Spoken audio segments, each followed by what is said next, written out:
You do feel quite exposed, all of a sudden, you've just been told you've got cancer.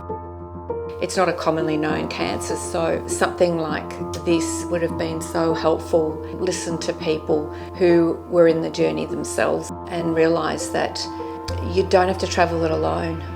With each diagnosis of cancer, it's very confronting, so many unknowns. I knew nothing about esophageal cancer. If you've just been diagnosed or you're looking after someone, you're in for the ride of your life, but hang in there because you'll get through it. You do kind of panic that, is it just me? Am I the only person that's going to experience this? I'm Janice. I'm a mum with 3 kids and 6 grandchildren, and I'm also a survivor of esophageal cancer. Hi, I'm Alan Gibson and this is my wife Kate. 15 years ago, in 2006, I was diagnosed with stomach and esophageal cancer. Hi, I'm Bev Wood, and this is Rebecca, my gorgeous Rebecca. And we're here because in 2018, our wonderful husband and dad got diagnosed with esophageal cancer. Hi, my name's Drew. I'm 50 years old. I'm from Melbourne and I was diagnosed with esophageal cancer in May of 2020. Hopefully, hearing our stories as they go through the processes might help give a range of strategies for you to choose from.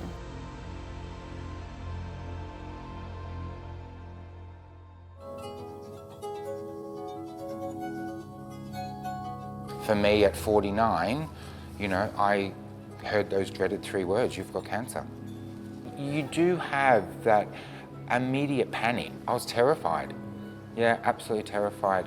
I actually thought they'd made a mistake. I said directly to my GP, are you sure?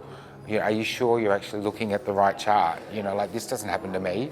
You defer to Dr. Google, but Dr. Google is not really a great friend when you get that sort of diagnosis. He can lead you up the garden path, basically. I really didn't know anything about cancer. The only knowledge I had was what I saw on television or in a movie. You learn very quickly that you're not invincible and you're pretty fragile, but you're more resilient than you think you are. While there's moments that you think are going to be too difficult, you get through them. I knew nothing about esophageal cancer, so it's scary. How sick will I get? How much pain will I be in? Will I be operated on? Will I just have treatment? Will I have to have the scary chemotherapy? Will I survive? It's a lonely and a scary time, and you tend to go for Google and you get statistics, and those statistics are out of date. I learnt very, very quickly that not to go doing the Dr. Google and not to go sort of searching for information, because a lot of what was available is quite obsolete. It's not a commonly known cancer, so there wasn't a lot of information out there. So I just think something like this would have been so helpful to watch and listen to people who were in the journey themselves and realise that you don't have to travel it alone. I did the whole why me, in my head, and then I also just sort of thought, well, Drew, really, why not you? Why does anybody deserve a diagnosis of cancer, particularly esophageal cancer, more than, you?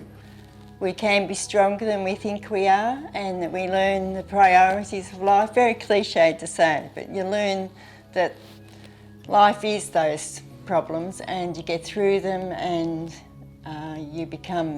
you appreciate your family and friends and the simpler things. It's a very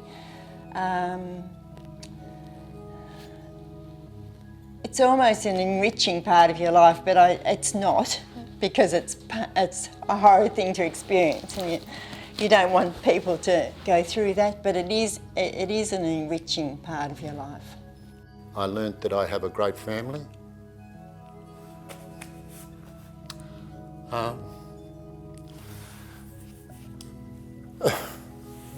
Yeah, I mean, you take things for granted, but when the chips get right down, your family get behind you very quickly and help, and you need it. You can't do anything to change it once you've got that diagnosis. You know, like now all you can concentrate on is what do I need to do to get rid of this.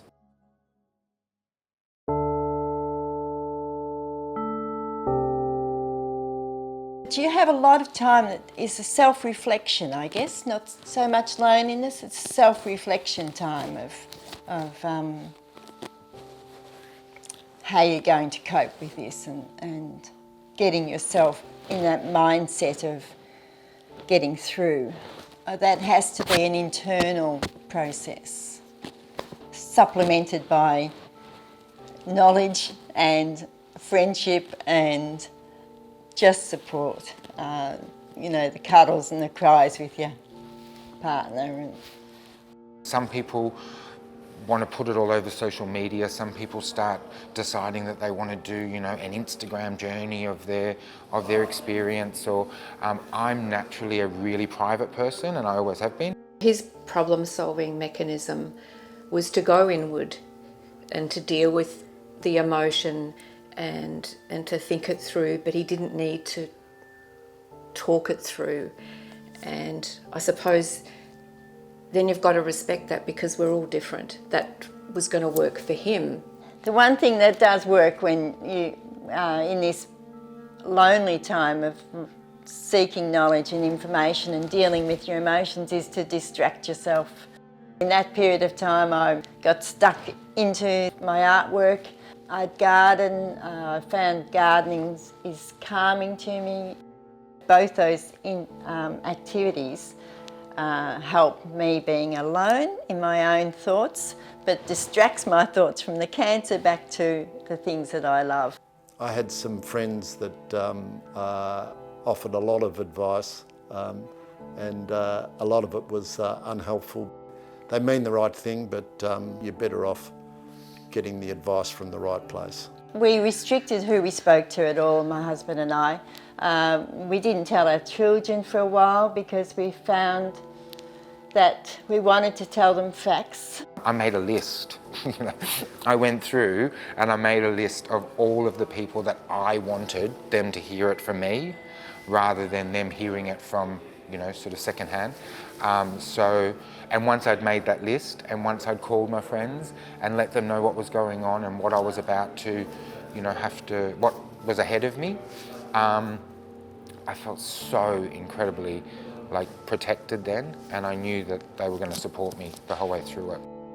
Face your fears, write down your questions, experience whatever emotions you have to do, share those emotions with the people that are the closest to you, because you do need to let it out and share. Don't Google, don't worry about what's happened in the past, what other people have experienced. Just look forward, because you get through it, and advancements and moving along all the time. So take time for yourself, keep yourself distracted, and you'll get through it. It was just a sort of passing comment that was made by my GP, and he said to me, look, Drew, you've got a really tough 6 months ahead of you, yeah? But if you follow exactly as you're told, you know, whatever guidance and instructions and everything that you're given from your medical professionals, your medical specialists, just follow it to a T. You'll get through this. When it was made so clear to me that everybody's cancer diagnosis and situation is unique, once I got my head around that and I didn't compare myself to any other, you know, cancer story that I had seen or heard, that really helped me, because then it meant that I just had to focus on what I had ahead.